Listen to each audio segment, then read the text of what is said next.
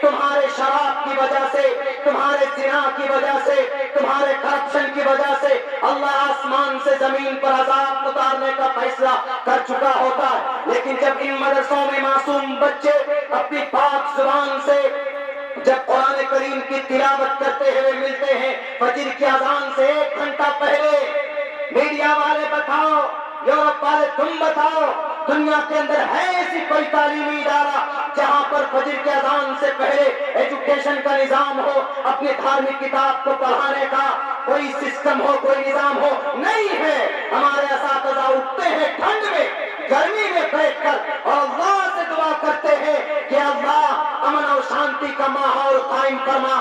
بچے قرآن پڑھتے ہوئے ملتے ہیں، فرشتہ آتا ہے، واپس چلا جاتا ہے کہ اللہ وہاں اس گاؤں کے اندر قرآن پڑھتا ہوا بچہ مجھے ملا ہے۔ اس قرآن پڑھنے والے، اس پھٹے ہوئے چھپر کے نیچے بیٹھ کر قرآن کی تلاوت کرنے والے ہمارے بچوں کے صدقے میں تمہارے گناہوں کو، تم پر آنے والے عذاب کو اللہ ٹال دیتا ہے۔ ان کی یہ حیثیت ہے اللہ تبارک و تعالیٰ کے نزدیک، اسے اللہ کے واسطے ان کو شک کی نگاہ سے نہ دیکھا جائے۔ اللہ کے نبی علیہ السلام کی زندگی یقیناً ہمارے لیے مشعل راہ ہے، اور قرآن کریم سے جڑیے، ساری چیزیں قرآن کریم کے اندر موجود ہیں۔ اپنے بچوں کو حافظ قرآن بنائیے۔ ایک واقعہ مختصر 2 منٹ میں پیش کر کے میں اپنی جگہ لیتا ہوں۔ میری کیا کے ساتھ حضرت والا تشریف فرما ہے، میں ایک طالب علم کی حیثیت سے آپ کے بیچ میں اپنی ایک تحقیق پیش کر رہا تھا علماء کرام کی کتابوں کے حوالے سے۔ ہماری مائیں آپ کے لیے پیغام، چونکہ آپ کی بڑی تعداد یہاں پر، میں یہاں تک پہنچا ہوں تو استاذ کی محنت کے ساتھ ساتھ میری امی کا، ان کی دعا میرے ساتھ، ان کی دعا ہمیشہ میرے ساتھ رہتی ہے۔ تو آج کل ہمارے بچے ایسے کیوں نہیں بن پاتے؟ ملٹی پرپس ہمارے بچوں میں کیوں نہیں ہوتا؟ صرف سیلفی کھینچو بس اور کچھ نہیں۔ کوالیفیکیشن پوچھو، کیا جانتے ہو تم؟ کچھ بھی نہیں۔ یہودی بچے، یہودی حضرت بتائیں گے کہ دنیا کی سب سے ذلیل قوم، یہ ہماری زبان نہیں، اللہ کی زبان میں ہے، ضربت علیہم الذلۃ والمسکنہ۔ لیکن آج کی تاریخ میں تقریباً 75% جو پروڈکٹ تیار ہوتے ہیں، کاسمیٹک کا پروڈکٹ ہو یا ڈرنک ہو یا کوئی اور ڈاکٹریٹ کی فیلڈ ہو، سب میں یہودیوں کا قبضہ ہے۔ کیوں؟ پہلے غلام تھے، پھر آج پوری دنیا پہ قبضہ انہیں کا ہے۔ کیوں ہے؟ اس لیے کہ وہ شارپ مائنڈ ہیں، اور انہوں نے دوبارہ جو اپنے دھارمک کتابوں پر ریسرچ کر کے جو آگے بڑھے ہیں، اور انہوں نے جو اپنے بچے کی تربیت کی ہے، ہمارا 10 کلاس کا بچہ یہودیوں کا 5 کلاس کا بچہ کمپیئر نہیں کر سکتا۔ کیوں؟ ایک تحقیق ایک ڈاکٹر نے پیش کی تھی، اس لیے کہ یہودی بچے کی تربیت پیدائش سے پہلے 50% کرتی جاتی ہے۔ پیدائش سے پہلے تربیت کیسے ہوتی ہے؟ یہ بات تو سمجھ میں آتی کہ پیدائش کے بعد، لیکن بیفور بورن پیدا ہونے سے پہلے تربیت، ایک ڈاکٹر نے اپنی تحقیق پیش کی، اتنا شارپ مائنڈ بچہ کیسے ہوتا ہے؟ یہودی بچہ دیکھیں گے وہ اناپ شناپ چیزوں میں نہیں رہتا۔ دنیا میں یوٹیوب میں جائیں گے، سوشل میڈیا میں، تو یوٹیوب میں جتنے کارٹونسٹ ہیں وہ سب یہودی بچے بناتے ہیں، بیٹھ کر دیکھتے نہیں، بناتے ہیں، وہ پیدا کرتے ہیں۔ اپنے بچوں سے پوچھو کہ what do you want to be in the future? What's your aim of your life? تمہاری زندگی کا مقصد کیا؟ ہمارا بچہ کہے گا کہ I study and I want to be a great teacher and great economic person۔ ہم ایک مہان انسان بننا چاہتے ہیں تاکہ ہم کو جاب مل جائے، نوکری مل جائے۔ یہودی بچے سے پوچھے یہی سوال، وہ کہے گا کہ ہم جاب پیدا کرنے کے لیے پڑھائی کر رہے ہیں، جاب پیدا کرنے کے لیے۔ ایک ماں سے پوچھا کہ آپ کا بچہ اتنا ذہین کیسے ہوتا؟ انہوں نے کہا کہ ہمارا بچہ جب ہمارے پیٹ میں آتا ہے، جب اس کی کوالٹی بن جاتی ہے پیٹ میں، تو ہم اپنے بچے کی تربیت شروع کر دیتے ہیں۔ سب سے پہلی بات، ہم لوگ اچھی غذائیں کھاتے ہیں، ڈرائی فروٹس کھاتے ہیں اپنے وسعت کے مطابق۔ دوسرے نمبر پر جب بچہ سماعت کرنے کی صلاحیت رکھتا ہے تو ہم پھر میتھ کے سوالات، ڈیفیکلٹ مضمون کو سالو کرتے ہیں بول کر 10 + 10 = 20، ایسے ہم بولتے ہیں تو اس کا اثر بچے کے دماغ میں جاتا ہے، بچہ شارپ مائنڈیڈ ہوتا ہے۔ تب ہمارا بچہ جب پیدا ہوتا ہے تو 50% اتنا شارپ بن کر ماں کے پیٹ سے نکلتا ہے تو اس کو صرف تھوڑی سی گائیڈ لائن کی ضرورت ہوتی ہے. یہاں ہماری مائیں تو ایسی ہوتی ہیں کہ بچہ ماں کے کوکھ میں ہے، ماں بیٹھتی ہے ٹی وی سیریل دیکھنے، کان میں لیڈ لگا کر آرام سے بیٹھ کر گانے سنتی ہے. آپ کا بچہ آپ کے کوکھ سے شیطان بن کر نکلے گا، اللہ کا ولی بن کر نہیں نکلے گا. اس لیے میرے بھائیوں، میری ماں اور بہنوں، گھر میں اپنے بچے کی بہتر تربیت کیجیے. پیدائش سے پہلے قرآن کریم کی تلاوت کیجیے، پاک پوتر رہنے کی کوشش کیجیے، تو انشاءاللہ تبارک و تعالی آپ کے گھر کے اندر آج بھی وہی نظام، وہی سسٹم ہے. یہودیوں نے ڈاکٹر کے نشان کو بدل دیا. کیا نشان ہے؟ بہت باریک بات بتا رہا ہوں. وہ دیکھیں گے آپ ایسے عصا ہے، ڈنڈا ہے، اس ڈنڈے میں ایک رسی لپٹی ہوئی ہے. وہ رسی نہیں ہے، وہ عصا جب سانپ بنا تھا. یہودی کون؟ جو موسیٰ علیہ السلام کو مانتے ہیں، اور موسیٰ علیہ السلام کا وہ ڈنڈا اور وہ اژدہا دونوں کو تمام ڈاکٹر کے سمبل آج کی تاریخ میں بنا دیا. وہ اپنے دھرم کا بھی پرچار کر رہے ہیں، ہم سوچ بھی نہیں سکتے. اس لیے دعا کرتا ہوں اللہ تبارک و تعالیٰ سے کہ جو چیزیں ہیں، سائنس کو قرآن منع نہیں کرتا، بلکہ سائنس ایک اٹکل ہے. لیکن قرآن کریم میں بہت سارے مضامین ہیں، میرے پاس وقت نہیں ہے ورنہ میں سائنس اور قرآن پہ کہیں تفصیل سے بولتا میں. لیکن بس اتنا سمجھ لیجیے، آپ کے پاس قرآن ہے، اپنے بچوں کو حافظ قرآن بنائیے، عالم دین بنائیے. آفٹر دیٹ آپ اپنے بچوں کو ماڈرن ایجوکیشن دے سکتے ہیں، پرابلم نہیں ہے، بلکہ دلائیے. ان کو جانکاری ہونی چاہیے سنویدھان کے بارے میں، ہسٹری کے بارے میں، اور سائنس کے بارے میں، میتھ کے بارے میں، وگیان کے بارے میں، سوشل سائنس کے بارے میں. یہ ساری چیزیں مضامین قرآن سے نکالی گئی ہے. 1842 کے اندر سازش کے تحت الگ کر دیا گیا. اللہ تبارک و تعالیٰ سے دعا کرتا ہوں کہ اللہ تبارک و تعالیٰ ہم تمام مسلمانوں کو ڈیپلی سوچنے اور سمجھنے کی توفیق عطا فرمائے. بہت بہت شکریہ. جزاک اللہ. السلام علیکم ورحمۃ اللہ وبرکاتہ.